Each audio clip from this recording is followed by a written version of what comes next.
ಬಂತನಾಳ ವೃಷಭಲಿಂಗ ಸ್ವಾಮೀಜಿಯ ರಸಿಕತೆ ಕುರಿತು ಚರ್ಚೆ. ಬಾಂಬೆ ಗೌಡ್ತಿಯೊಂದಿಗೆ ಯಾವ ಸಂಬಂಧ? ಭಕ್ತರ ಪ್ರಶ್ನೆಗಳಿಗೆ ಕಾರಣವಾದ ಸ್ವಾಮೀಜಿಯ ಮಾತುಗಳು ಸಾಮಾಜಿಕ ವಲಯದಲ್ಲಿ ಚರ್ಚೆ. ಇಂಡಿ ತಾಲೂಕಿನ ಬಂತನಾಳದ ವೃಷಭಲಿಂಗ ಸ್ವಾಮೀಜಿಯವರ ಕೆಲವು ಮಾತುಗಳು ಇದೀಗ ಸಾಮಾಜಿಕ ವಲಯದಲ್ಲಿ ಚರ್ಚೆಗೆ ಕಾರಣವಾಗಿವೆ. ಪೀಠದ ಮೇಲೆ ಮಹತ್ವದ ಜವಾಬ್ದಾರಿ ಹೊಂದಿರುವ ಸ್ವಾಮೀಜಿಯವರು ಭಕ್ತರ ವಿಚಾರಗಳಿಗಿಂತ ಬಾಂಬೆ ಗೌಡ್ತಿ ಕುರಿತು ಹೆಚ್ಚಿನ ಕಾಳಜಿ ತೋರುತ್ತಿದ್ದಾರೆ ಎನ್ನುವ ಮಾತುಗಳು ಕೇಳಿಬರುತ್ತಿವೆ. ನಿಮ್ ಗೌಡ್ತಿ ದುಂಡು ಕೈಗಳಲ್ಲ ಎಲ್ಲ ಚಿಂತೆಗಳು ಕಾಣತ್ತೆ. ಇಲ್ರಿಪ್ಪ ನೋಡಿಸ್ಲೇರಿ ನೀ ಅಲ್ಲೋ ನಿಮ್ ಗೌಡ್ತಿ ಬಾಂಬೆ ಗೌಡ್ತಿ ಹ್ಞೂ ರೀಪ್ಪ ದುಂಡು ಕೈಗಳಲ್ಲ ಎಲ್ಲ ನಿಶ್ಚಿಂತೆಗಳು ಕಾಣತ್ತೆ. ಈಗ ಎಲ್ಲ ಚಿಂತೆ ಮಾಡ್ತಾಳಲ್ಲ. ಹ್ಞೂ ರೀ ಭೇಟಿ ಆದ್ರಿಪ್ಪ ಅವ್ರಿಗೆ ಯಾಕೆ ಬಿಟ್ಟಿಲ್ಲ ನಾವು ಹೊರಗೆ ನೋಡಿ. ಹ್ಞೂ ರೀ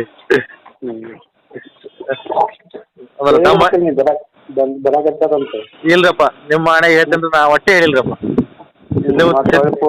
ಸಿದ್ಲಿ ಮುತ್ತೆ ಹಣೆ ಮಾಡಿ ಹೇಳ್ತೇನ್ರಿ ಕೊಟ್ಟೆ ಇಲ್ರಿ. ಮತ್ತೆ ಒಳ್ಳೆ ಫೋನ್ ಮಾಡಿರ್ಬೇಕಲ್ಲ. ಫೋನ್ ಮಾಡಿದ್ರಂತೆ ನನಗೆ ಒಟ್ಟೆ ಮಾಡಿಲ್ರಪ್ಪ. ಹೊಟ್ಟೆ ಮಾಡಿಲ್ರಪ್ಪ. ನಿಮ್ಮ ಮಿಸ್ ಕಾಲ್ ನೋಡಿ. ಇಲ್ಲಪ್ಪ ಮಾಡಿಲ್ರಿ ಹೊಟ್ಟೆ ಮಾಡಿಲ್ರಿ. ಮತ್ತೆ ನಿಮ್ಮ ಮನೆಯವ್ರಿಗೆ ಮಾಡಿರ್ಬೇಕಲ್ಲ. ಹಾಂ ಅಲ್ಲಿ ಏನು ಮಾಡೋ ಗೊತ್ತಿಲ್ರಪ್ಪ. ನಮ್ಮ ಮನೆಗೆ ಹೆಚ್ಚು ಕಡಿಮೆ ಇರಪ್ಪ ನಿನ್ನೆ ಹಿಡ್ದು ಇವತ್ತಿನ ತನಕ ಫೋನ್ ಹಚ್ಚಿಲ್ರಿ ಮನೆಗೆ.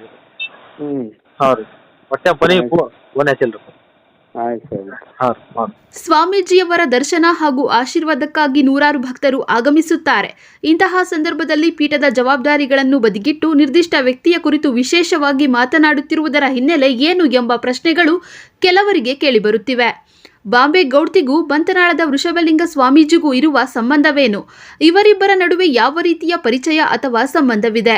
ಸ್ವಾಮೀಜಿಯವರು ಆ ವ್ಯಕ್ತಿಯ ಕುರಿತು ಇಷ್ಟೊಂದು ಕಾಳಜಿ ವಹಿಸುತ್ತಿರುವುದಕ್ಕೆ ಕಾರಣವೇನು ಎಂಬ ಪ್ರಶ್ನೆಗಳು ಸಾರ್ವಜನಿಕರ ವಲಯದಲ್ಲಿ ಚರ್ಚೆಯಾಗುತ್ತಿವೆ. ಆದರೆ ಈ ಕುರಿತು ಯಾವುದೇ ರೀತಿಯ ಸಂಬಂಧದ ಆರೋಪವನ್ನು ದೃಢಪಡಿಸುವ ಅಧಿಕೃತ ಮಾಹಿತಿ ಲಭ್ಯವಾಗಿಲ್ಲ.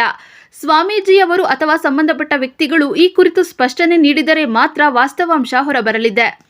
ಭಕ್ತರ ನಂಬಿಕೆ ಹಾಗೂ ಪೀಠದ ಗೌರವಕ್ಕೆ ಸಂಬಂಧಿಸಿದ ಪ್ರಶ್ನೆಯಾಗಿರುವುದರಿಂದ ಈ ಕುರಿತು ಸ್ಪಷ್ಟನೆ ನೀಡಬೇಕೆಂಬ ಒತ್ತಾಯವು ಕೇಳಿಬರುತ್ತಿದೆ.